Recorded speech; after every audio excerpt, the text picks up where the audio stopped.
এবছর আরাফাতের রোজা কবে রাখতে হবে, আরাফাতের রোজা রাখার ফজিলত কি? এবছর আমরা আরাফাতের রোজা রাখবো 16ই জুন রবিবার, অর্থাৎ 15ই জুন শনিবার দিবাগত রাতে আমরা সাহরি খেয়ে 16ই জুন রবিবার আরাফাতের রোজা রাখলে ইনশাআল্লাহ বিদিন আশা করা যায় আরাফাতের রোজার মর্যাদা বা ফজিলত আমরা লাভ করবো। নবী করিম সাল্লাল্লাহু আলাইহি ওয়াসাল্লাম বলেছেন, সিয়ামু ইয়াউমি আরাফা আহতাসিবু আল্লাহি আন ইউকাফিরা সানাতাল্লাতী ক্বাবলাহু ওয়াল্লাতী বা'দাহু। অর্থাৎ আরাফাত দিনের রোজা যদি কেউ রাখেন তাহলে আল্লাহ তাআলার প্রতি আমার আশা হলো যে এর বিনিময়ে আল্লাহ তাআলা তাকে 1 বছর পূর্বের এবং 1 বছর পরের গুনাহ মাফ করে দিবেন। অতএব আরাফাতের রোজা রাখার চেষ্টা আমাদের করা উচিত। খুবই ফজিলতপূর্ণ একটি আমল। অন্য আরেকটি রোজা বা আরেকটি আমল পাওয়া যায় না যে আমলে আসলে 1 বছর পূর্বের তো বটে, 1 বছর অগ্রিম গুনাহ আল্লাহ তাআলা মাফ করবেন এবং কবিরা গুনাহগুলো থেকে অবশ্য তওবা করে মাফ চাইতে হবে, বান্দার হক আদায় করে মাফ চাইতে হবে।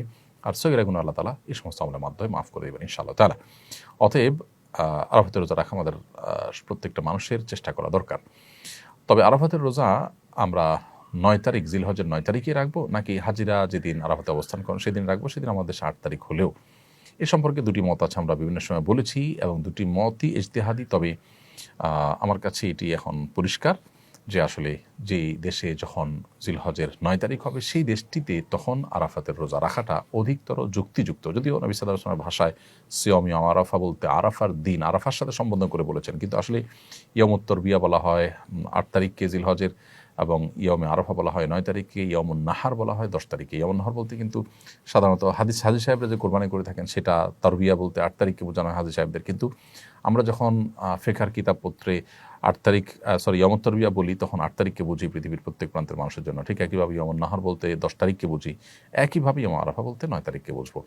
তো এর বিপরীতে যে মতটি আছে যে হাজি সাহেবদের সাথে আরাফাতে অবস্থানের সাথে মিল রেখে রাখাটাই উদ্দেশ্য, যেহেতু নামকরণ করা হয়েছে ওইটা দিয়ে 9 তারিখ না বলে, তো এই মতটিকে যারা অগ্রগণ্য বলেছেন সেটিকে উড়িয়ে দেওয়া যায় না। এগুলো ফোকাহে কেরামের গবেষণা, হাদিসে যেহেতু আলাদা স্পষ্ট করে মানে এরকম বিষয়কে খোলাসা করে দেওয়া হয়নি, অতএব সম্ভাবনা দুইটারই রয়েছে।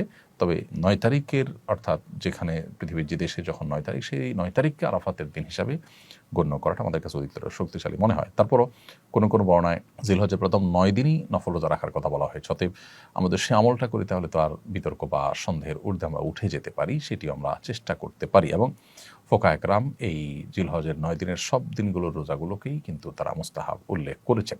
অতএব এবছর আরাফাত দিনের রোজা হিসাবে আমরা জিলহজের 9 তারিখ অর্থাৎ 16ই জুন রবিবার রোজা রাখবো ইনশাআল্লাহ তাআলা। আর যদি কেউ তার আগের দিনগুলো সাথে মিলিয়ে রাখেন সেটা আরও ভালো, আরও প্রশংসনীয়। বরং সবগুলো দিন অর্থাৎ প্রথম 9 দিনই রোজা রাখাটা মুস্তাহাব।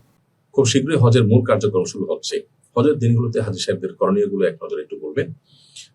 8 তারিখে কিংবা 7 তারিখ সন্ধ্যায় মক্কা থেকে এহরামের কাপড় পরে, এহরামের কাপড় পরার আগে যথারীতি গোসল করে ফ্রেশ হয়ে এহরামের কাপড় পরে আমরা বাসে চড়ে মিনায় চলে যাবো। হাজী সাহেবগণ সবাইকে বাসে করে মিনা নিয়ে যাওয়া হবে। মিনায় যখন আমাদেরকে নিয়ে যাওয়া হবে সেখানে 5 ওয়াক্ত নামাজ জামাতের সাথে আমরা মিনার তাঁবুতে পড়বো, আদায় করব এবং পুরো সময় জুড়ে আমরা আল্লাহ স্মরণ করব, আরাফাতের প্রস্তুতি নিব এবং পুরো দিন সেখানে আমরা অবস্থান করব। এর বাইরে বিশেষ কোনো আমল সেখানে নেই। এবং 8 তারিখ রাতে কোনো কোনো এজেন্সি বাসে করে আমাদেরকে নিয়ে যাবে আরাফাতে। সেক্ষেত্রে 5 ওয়াক্ত নামাজ বিনা যদি পড়া নাও হয় কোনো অসুবিধা নেই, 5 ওয়াক্ত নামাজ পড়াটা সুন্নাহ, 1 ওয়াক্ত কম পড়া হলেও জায়েজ আছে। আমরা রাতে চলে যেতে পারবো মিনা এই আরাফাতে। আর যদি কেউ সকালে নেয় কোনো এজেন্সি তাহলে সকালে যাবো, কোনো অসুবিধা নেই। সকালে দেরি হলে কোনো সমস্যা নেই, তবে ফজরের উপরে যাওয়াটা সুন্নাহ। 9 তারিখ সকালবেলা যাওয়াটা হলো সুন্নাহ আরাফাতে। আরাফাতে যাওয়ার পর আমরা সেখানে রেস্ট করবো, খাওয়া দাওয়া করবো, জোহর নামাজ আদায় করে এরপর দীর্ঘ সময় ধরে একেবারে সূর্য ডোবা পর্যন্ত আমরা দোয়া এবং মুনাজাতে মাশগুল থাকবো। খুতবা শুনতে পারলে খুতবা শ্রবণ করবো, জোহরের পরে খুতবা হবে, এরপর আমরা দোয়া মাশগুল থাকবো সন্ধ্যা পর্যন্ত। সন্ধ্যার পর আমরা মুজদালিফায় চলে যাব মাগরিব নামাজ না পড়ে। মুজদালিফায় গিয়ে মাগরিব এশা একসাথে পড়বো, পড়ে মুজদালিফায় আমরা রাত্রি যাপন করবো ইনশাআল্লাহ তাআলা। এবং মুজদালিফা রাত্রি যাপন করে ঈদের দিন সকালে অর্থাৎ 10 তারিখ ভোরে আমরা চলে যাব মিনার উদ্দেশ্যে। মিনা বলতে জামারাতের উদ্দেশ্যে। জামারাতে গিয়ে বড় জমরায় পাথর মেরে তারপর আমরা কোরবানি করব। কোরবানি করে মাথার চুল আমরা চাচতে পারবো, চাচবো। চাচার পর আমরা এহরামের কাপড় খুলে ফেলতে পারবো। এই পুরো সময় আমাদের তালবিয়া চলবে জামারাতে পাথর মারা আগ পর্যন্ত। লব্বাইক আল্লাহুম্মা লব্বাইক এটা চলতে থাকবে। সেই সাথে তাকবীরে তাশরিক 9 তারিখে সকাল থেকে চলতে থাকবে। আল্লাহু আকবার, আল্লাহু আকবার, লা ইলাহা ইল্লাল্লাহ, আল্লাহু আকবার, আল্লাহু আকবার, আলহামদুলিল্লাহ। এরপর আমরা হজের যে তওয়াফ আছে মক্কা এসে সেই তওয়াফ করব। আর শরীরে যদি ক্লান্তি অনুভব হয় নিজেরা যদি হোটেলে বা অন্য কোথাও অবস্থান করি আর এই তওয়াফটা 1 দিন বা 2 দিন পরেও করি, কোনো অসুবিধা নেই।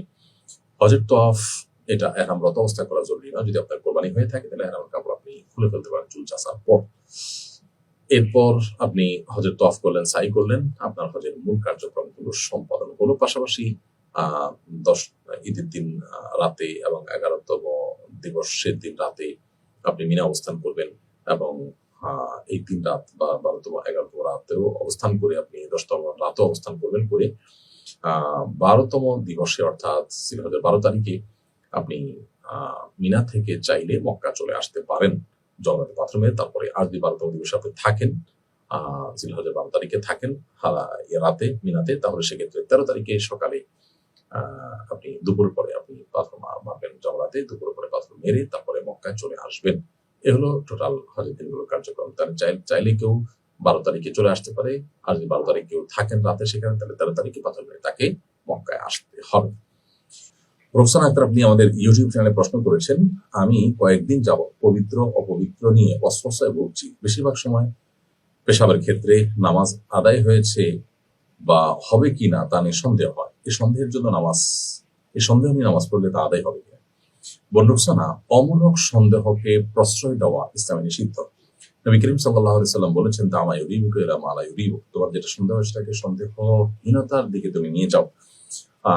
তবে এই ওয়াসওয়াসার রোগ এটা অনেক সময় শয়তানি থেকে হয়ে থাকে, অনেক সময় ব্ল্যাক ম্যাজিকের কারণে হয়ে থাকে, নানা রকমের সমস্যার কারণে হয়ে থাকে।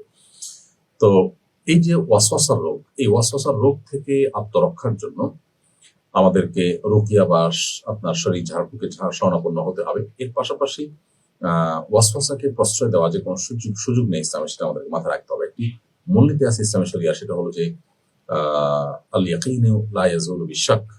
আপনার ওযু আছে, এরপরে আপনার সন্দেহ হচ্ছে, খুঁতখুঁতে ভাব আসছে যে ওযু থাকলো কি গেল, তো এই খুঁতখুঁতে ভাবের কারণে আসলে ওযু ভঙ্গ হবে না, বরং ওযু আছে সেটি ধরা হবে। আপনার খুঁতখুঁতে ভাব নিশ্চিত কোনো বিষয়ের সাথে টেক্কা দিতে পারে না। আপনার মধ্যে যদি একটা বিষয় আপনি জান শিওর যে আপনার পেশাব বের হয়নি, এটা আপনি একসময় নিশ্চিত ছিলেন, মানে ওয়াসওয়াসা শুরু হওয়ার আগ মুহূর্তে, এরপর হঠাৎ করে ওয়াসওয়াসা আসলো। এই ওয়াসওয়াসা আসছে যে এই ওয়াসওয়াসাটা এটা যদি চূড়ান্ত ভাবে প্রমাণিত না হয়, প্রায় সময় এরকম ওয়াসওয়াসা হয়, আপনি দেখেন, তাহলে এটার কারণে আপনার ওই পবিত্রতাটা নষ্ট হয়ে যাবে না।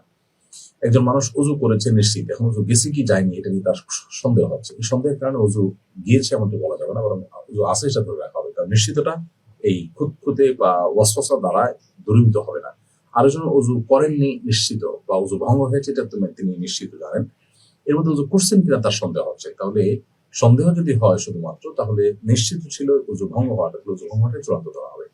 এই জন্য ওয়াসওয়াসাকে আসলে খুব বেশি আমল নেওয়ার সুযোগ নেই। আপনি রুকিয়া সাপোর্ট গ্রুপ আছে সোশ্যাল মিডিয়াগুলোতে, সেখানে ওয়াসওয়াসার রুকিয়া লিখে আপনি সার্চ দিতে পারেন, ইউটিউবে আছে সে সমস্ত রুকিয়ার অ্যাপগুলো নামাতে পারেন বা ভিডিওগুলো শুনতে পারেন। ইনশাআল্লাহ আশা করা যায় আপনি ওয়াসওয়াসা থেকে রক্ষা পাবেন। সেই সাথে আপনি কোনো সাইকিয়াট্রিস্টও দেখাতে পারেন। কাজী আশরাফুল ইসলাম, আপনি আমাদের ইউটিউব চ্যানেলে প্রশ্ন করেছেন, আমার বাসার সামনে আমার বাবার দাদার কবর রয়েছে, আমার বাবার ইচ্ছা সেখানে তাকে কবর দেওয়া, কিন্তু জায়গাটি একেবারে ঘরের বারান্দার কাছে, আমার করণীয় কি? প্রথম কথা হলো যে এক জায়গায় কিছু কবর আছে, সেখানে আরেকটা কবর তো দেওয়াই যেতে পারে। আর যদি শুধু একটা সিঙ্গেল কবর থাকে, তাহলে সেক্ষেত্রে সেখানে আরো একটা কবর দেওয়া, আরো অন্য কবর দেওয়া, সেটা জায়েজ না শুধু, বরং উত্তম। কারণ কবরস্থান হওয়া উচিত সবার জন্য উন্মুক্ত। বিশেষ করে পারিবারিক কবরস্থানের যে ধারণা আমাদের সমাজে রয়েছে, এটি অনেক সময় অহংকার থেকে হয়ে থাকে। সেটি হলে আমাদের এখান থেকে সরে আসতে হবে, এবং এটি উচিত হবে না যে আমাদের পরিবারের কবরস্থান এটি আমরা 2-4 জন মানুষ এখানে শুধু শায়িত হবো, বা অমুক ব্যক্তির কবর এখানে কেউ সাথ থাকবে না, এরকমটি করা উচিত নয়। নবী করিম সাল্লাল্লাহু আলাইহি ওয়াসাল্লামের কবর, আম্বিয়া আলাইহিস সালাম, তাদের কথা ভিন্ন। সাধারণত এভাবে নিজেদের কবরকে আলাদা করা জন্য মানুষের কবরস্থান থেকে, এটা অহংকার বশত সাধারণত হয়ে থাকে, এটা অনুচিত কাজ।